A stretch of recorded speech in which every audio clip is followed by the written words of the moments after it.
Capítulo 17. A Idade Medieval. Os Mensageiros de Jesus. Em todo o século VI, de conformidade com as deliberações efetuadas no plano invisível, aparecem grandes vultos de sabedoria e bondade, contrastando a vaidade orgulhosa dos bispos católicos, que em vez de herdarem os tesouros de humildade e de amor do crucificado, reclamaram para si a vida suntuosa, as honrarias e prerrogativas dos imperadores. Os chefes eclesiásticos, guindados à mais alta preponderância política, não se lembravam da pobreza e da simplicidade apostólica, nem das palavras do Messias, que afirmara não ser o seu reino ainda deste mundo. Todavia, nesse pantanal de ambições, floresciam igualmente os lírios da misericórdia de Jesus em sublimadas realizações de sacrifício e bondade. Espíritos heróicos e missionários, cuja maioria não se incorporou aos nomes da galeria histórica terrestre, exerceram a função de novos sacerdotes da ideia sagrada do cristianismo, conservando-lhe o fogo divino para as futuras gerações do planeta. Subordinados, embora, à disciplina da Igreja Romana, eles ouviam no ar de todo o coração a palavra eterna e suave do divino jardineiro, e sabiam por isso que a sua missão era da renúncia, do sacrifício e da humildade. Roma podia negociar os títulos eclesiásticos com a política do mundo e estabelecer a simonia nos templos sagrados, esquecendo os mais severos compromissos. Eles, porém, nas suas túnicas rotas, atravessariam o mundo alentando a palavra das promessas evangélicas, edificariam pousos de silêncio e de misericórdia, onde guardassem as tradições escritas da cultura sagrada para os dias do porvir.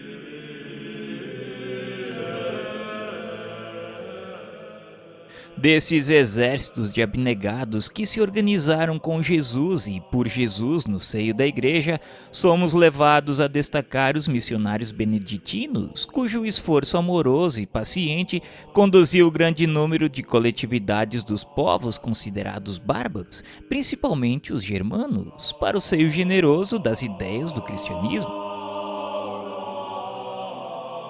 Depois da morte do imperador Teodósio, eis que o mundo conhecido se reparte em dois impérios, o do Ocidente e o do Oriente, divididos entre os seus dois filhos, Honório e Arcádio. Com o assalto dos Érulos, em 476, desaparece o Império Ocidental e com ele para sempre os resquícios da integridade do Império Romano, instalando-se depois, em 493, o reino ostrogodo na Itália, tendo Ravenna por capital. Constantinopla é então a sucessora legítima da grande cidade imperial. O Império Bizantino era o depositório da legislação e dos costumes romanos. Um poderoso sopro de latinidade vitaliza as suas instituições. Debalde, porém, as expressões romanas buscam um refúgio nas outras terras, com o objetivo de uma perpetuação. Homens enérgicos como Justiniano não conseguem salvá-la. Forças ocultas e poderosas estavam incumbidas de sua visceral renovação, e não obstante sua resistência milenar, o Império Bizantino, herdeiro dos Césares, ia cair exânime em 1453 ao assalto de Maomé II. Antes da fundação do papado em 607, as forças espirituais se viram compelidas a um grande esforço no combate contra as sombras que ameaçavam todas as consciências. Muitos emissários do alto tomam corpo entre as falanges católicas no intuito de regenerar os costumes da igreja. Embalde, porém, tentam operar o retorno de Roma aos braços do Cristo, conseguindo apenas desenvolver o máximo de seus esforços no penoso trabalho de arquivar experiências para as gerações vindouras. Numerosos espíritos reencarnam com as mais altas delegações do plano invisível. Entre esses missionários veio aquele que se chamou Maomé ao nascer em Meca no ano 507. Filho da tribo dos Coraixitas, sua missão era reunir todas as tribos árabes sob a luz dos ensinos cristãos, de modo a organizar-se na Ásia um movimento forte de restauração do Evangelho do Cristo em oposição aos abusos romanos nos ambientes da Europa. Maomé, contudo, pobre e humilde no começo de sua vida, que deveria ser de sacrifício e exemplificação, torna-se rico após o casamento com Khadija e não resiste ao assédio dos espíritos da sombra, traindo nobres obrigações espirituais com as suas fraquezas. Dotado de grandes faculdades mediúnicas inerentes ao desempenho dos seus compromissos, muitas vezes foi aconselhado por seus mentores do alto nos grandes lances da sua existência, mas não conseguiu triunfar das inferioridades humanas. É por essa razão que o missionário do Islã deixa entrever nos seus ensinos flagrantes contradições. A par do perfume cristão que se evola de muitas das suas lições, há um espírito belicoso de violência e de imposição. Junto da doutrina fatalista encerrada no Alcorão, existe a doutrina da responsabilidade individual, divisando-se através de tudo isso uma imaginação superexcitada pelas forças do bem e do mal no cérebro transviado do seu verdadeiro caminho. Por essa razão, o islamismo, que poderia representar um grande movimento de restauração do ensino de Jesus, corrigindo os desvios do papado nascente, assinalou mais uma vitória das trevas contra a luz e cujas raízes era necessário extirpar. Maomé, nas recordações do dever que o trazia à terra, lembrando os trabalhos que lhe competiam na Ásia, a fim de regenerar a igreja para Jesus, vulgarizou a palavra infiel entre as várias famílias do seu povo, designando assim os árabes que lhe eram insubmissos, quando a expressão se aplicava perfeitamente aos sacerdotes transviados do cristianismo. Com o seu regresso ao plano espiritual, toda a Arábia estava submetida à sua doutrina pela força da espada. E todavia os seus continuadores não se deram por satisfeitos com semelhantes conquistas. Iniciaram no exterior as Guerras Santas, subjugando toda a África setentrional no fim do século VII. Nos primeiros anos do século imediato, atravessaram o Estreito de Gibraltar, estabelecendo-se na Espanha, em vista da escassa resistência dos visigodos atormentados pela separação. E somente não seguiram caminho além dos Pirineus, porque o plano espiritual assinalara um limite às suas operações, encaminhando Carlos Martel para as vitórias de 732. É depois dessa época que Jesus permite a reencarnação de um dos mais nobres imperadores romanos, ansioso de auxiliar o espírito europeu na sua amargurada decadência. Essa entidade renasceu então sob o nome de Carlos Magno, o verdadeiro reorganizador dos elementos dispersos para a fundação do mundo ocidental. Quase analfabeto, criou as mais vastas tradições de energia e de bondade, com a sua superioridade que lhe caracterizava o espírito equilibrado e altamente envolvido. Num reinado de 46 anos consecutivos, Carlos Magno intensificou a cultura, corrigiu defeitos administrativos que imperavam entre os povos desorganizados da Europa, deixando as mais belas perspectivas para a latinidade. Sabe Jesus quanto de lágrimas lhe custou o cumprimento de uma tarefa dessa natureza, cujo desempenho exigia as mais altas qualidades de cérebro e coração? Mas antecipando as doces comoções que o aguardavam no plano espiritual, numerosos amigos invisíveis, que com ele haviam caminhado na Roma do direito e do dever, cercaram-lhe a personalidade na noite do Natal do ano 800, quando seu pensamento em prece se elevava a Jesus na Basílica de São Pedro. Uma onda de vibrações harmoniosas invade o ambiente suntuoso, pouco propício às demonstrações da verdadeira espiritualidade. Leão III, o Papa reinante, sente-se tocado de incompreensível arrebatamento espiritual e, aproximando-se do grande batalhador do bem, cinge-lhe a fronte com uma coroa de ouro, enquanto a multidão designa-o em vozes comovidas e entusiásticas como o imperador dos romanos. Carlos Magno sente que aquela cidade era também dele. Parece-lhe voltar ao passado longínquo, contemplando a Roma do pretérito, cheia de dignidade e de virtude. Seu coração derrama lágrimas, como Jeremias sob a Jerusalém das suas dores, agradecendo a Jesus os favores divinos. Decorridos alguns anos sobre esse acontecimento, o grande imperador busca de novo as claridades do além para reconhecer que o seu esforço caía sobre as almas, qual uma bênção, mas o império por ele organizado teria escassa duração. Depois das nobres conquistas atenienses em matéria de política administrativa, depois das grandes jornadas do direito romano à face do mundo, custa-se a entender o porquê do feudalismo, que se estendeu pela Europa desde o século VIII até o século XII, figurando-se ao estudioso da história como retrocesso de toda a civilização. Toda a unidade política desaparece nesses tempos de luzidas lembranças para a humanidade. A prosperidade individual jamais alcançou tamanha importância e nunca a servidão moral ganhou tão forte impulso. Com semelhante regime, as lutas fraticidas tiveram campo largo no território europeu, disputando-se uma hegemonia que jamais chegava na equação dos movimentos bélicos.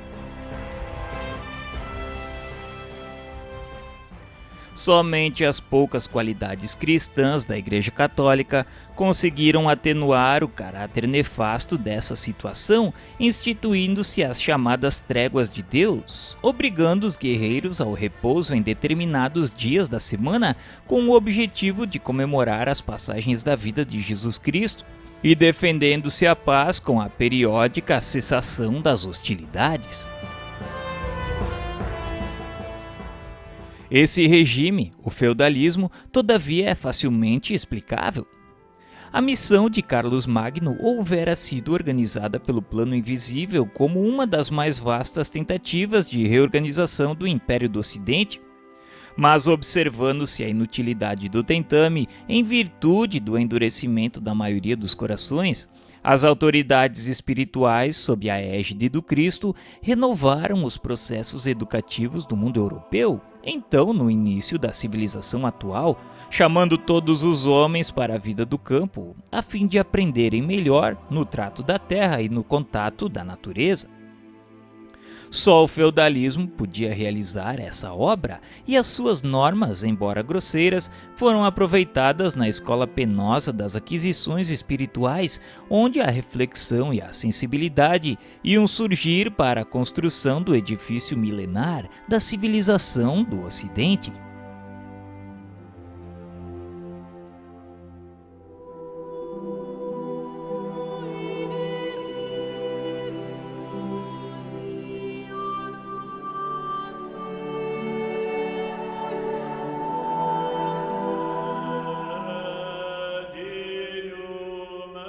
Capítulo 18. Os abusos do poder religioso. As fases da Igreja Católica.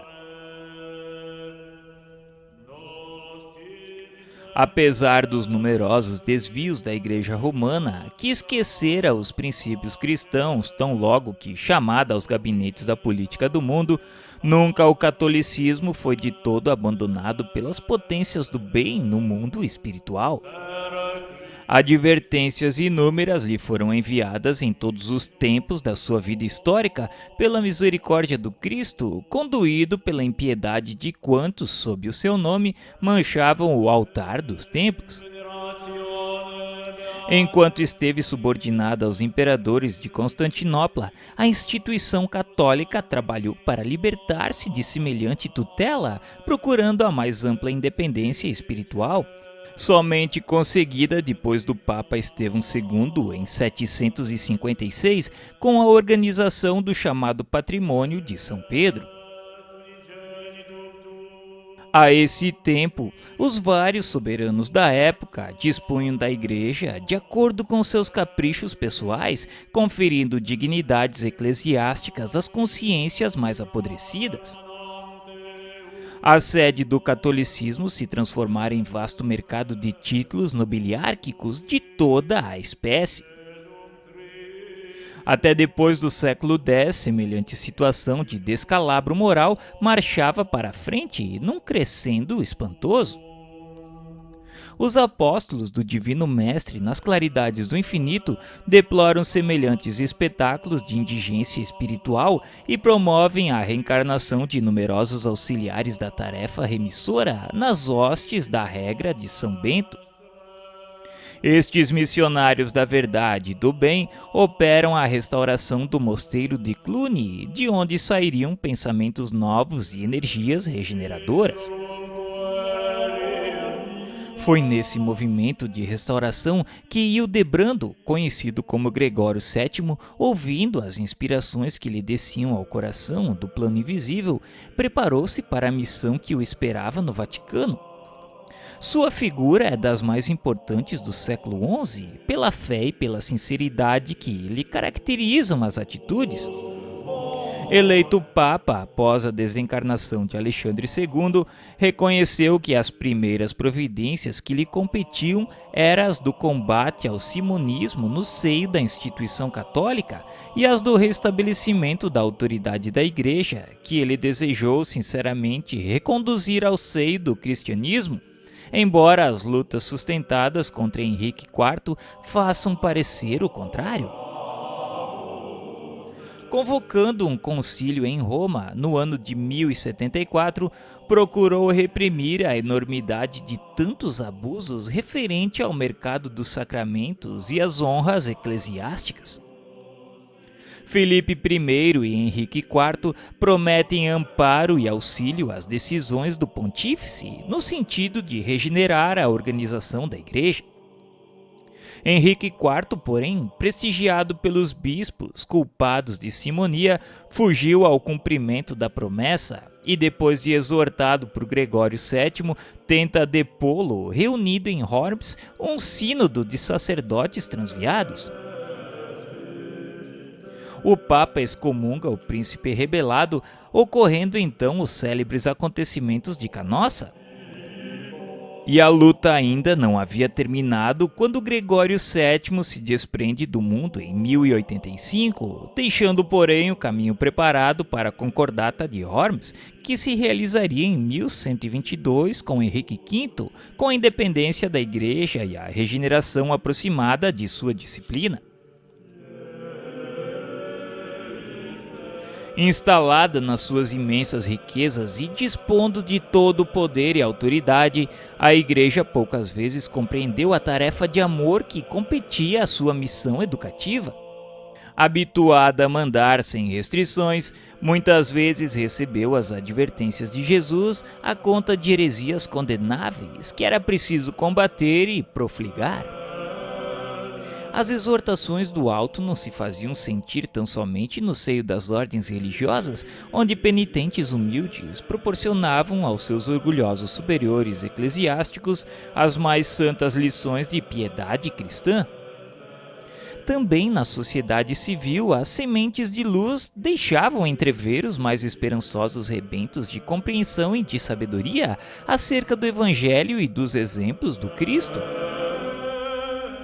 Neste caso está Pedro de Vaux, que, embora sendo um homem de negócios em Lyon, desligou-se de todos os laços que o prendiam às riquezas humanas, despojando-se de todos os bens em favor dos pobres e necessitados, comovido com a leitura da exemplificação de Jesus no seu evangelho de amor e de redenção. Esse homem extraordinário, a quem fora cometida a missão de instrumento da vontade do Senhor, mandou traduzir os livros sagrados para a leitura pública e junto de outros companheiros que passaram a história com o nome de valdenses, iniciou amplo movimento de pregação evangélica, à maneira dos tempos apostólicos.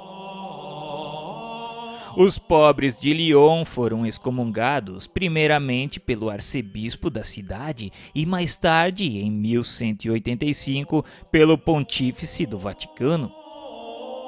É que a igreja não poderia tolerar outra doutrina que não a sua, feita de orgulho e mal disfarçada ambição. Qualquer lembrança verdadeira e sincera do seu divino fundador era tomada como heresia abominável e suscetível das mais severas punições. Mas a verdade, porém, é que se os valdenses foram caluniados pelas forças católicas, suas pregações e apelos nunca mais desapareceram do mundo desde o século XI, porque, com vários nomes, as suas organizações subsistiram na Europa até a Reforma, não obstante os guantes de ferro da Inquisição. Os apelos do alto continuaram a solicitar a atenção da Igreja Romana em todas as direções. As chamadas heresias brotavam por toda parte onde houvesse consciências livres e corações sinceros.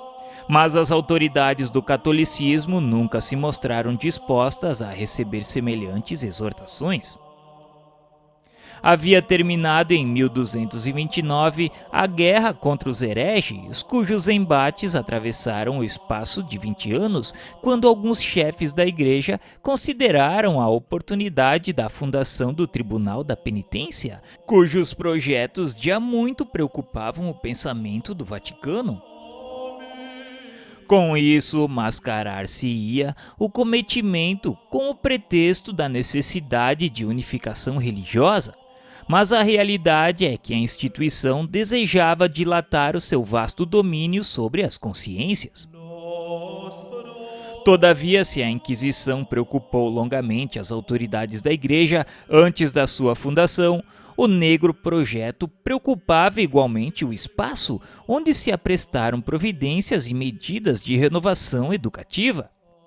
Foi por isso que um dos maiores apóstolos de Jesus desceu à carne com o nome de Francisco de Assis. Seu grande e luminoso espírito resplandeceu próximo de Roma, nas regiões da Úmbria desolada.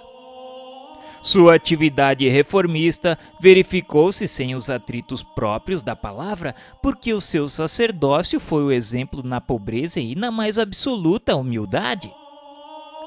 A igreja, todavia, não entendeu que a lição lhe dizia respeito e, ainda uma vez, não aceitou as dádivas de Jesus. O esforço poderoso do missionário, todavia, se não conseguiu mudar a corrente de ambições dos papas romanos, deixou traços fulgurantes da sua passagem pelo planeta. Seu exemplo de simplicidade, de amor, de singeleza e de fé contagiou numerosas criaturas que se entregaram ao santo mister de regenerar almas para Jesus. A Ordem dos Franciscanos chegou a congregar mais de 200 mil missionários e seguidores do grande inspirado.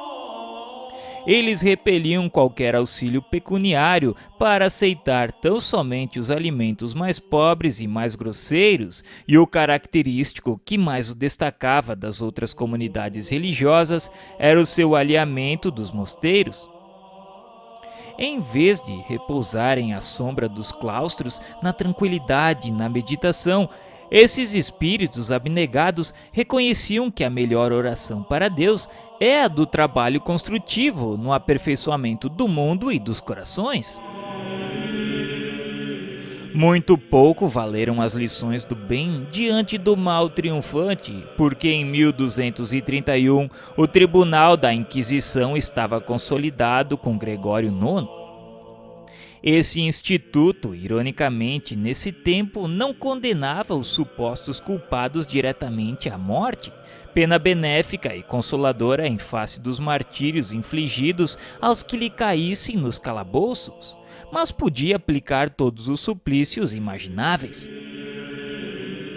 A repressão das heresias foi o pretexto de sua consolidação na Europa, tornando-se o flagelo e a desdita do mundo inteiro. Então, um longo período de sombras invadiu os departamentos da atividade humana. A penumbra dos templos era teatro de cenas amargas e sacrílegas. Crimes tenebrosos foram perpetrados ao pé dos altares em nome daquele que é amor, perdão e misericórdia. A instituição sinistra da igreja ia cobrir a estrada evolutiva do homem com um sudário de trevas espessas. Há quem tente justificar esses longos séculos de sombra pelos hábitos e concepções daquele tempo. Mas a verdade é que o progresso das criaturas poderia dispensar esse mecanismo de crimes monstruosos. Por isso, nos débitos romanos, pesam essas responsabilidades tão tremendas quão dolorosas. A Inquisição foi obra direta do papado e cada personalidade, como cada instituição, tem o seu processo de contas na justiça divina. Eis porque não podemos justificar a existência desse tribunal espantoso, cuja ação criminosa e perversa entravou a evolução da humanidade por mais de 6 longos séculos.